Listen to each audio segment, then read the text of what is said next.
Banas નદીમાંથી 10 dumper એક Hitachi machine ઝડપાયું। Banas નદીમાં કાંકરેજ તાલુકાની હદ પાસે પાટણ જિલ્લાના ઉંદરા ગામની સીમમાં તારીખ 12/2/2025ના રોજ બપોરે પાટણ જિલ્લા ખાણ ખનીજ વિભાગ દ્વારા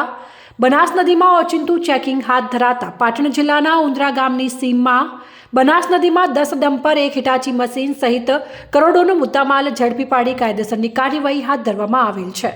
આમ જોઈએ તો બનાસ નદીમાં અવારનવાર ખાણ ખનીજ વિભાગ દ્વારા ચેકિંગ હાથ ધરવામાં આવે છે, જેમાં અગાઉ કાંકરેજ દુધાસણ પાસે બનાસ નદીમાંથી ગાંધીનગર ફ્લાય સ્ક્વોડ દ્વારા ચેકિંગ કરી કરોડોનો મુદ્દામાલ કબજે કર્યો હતો,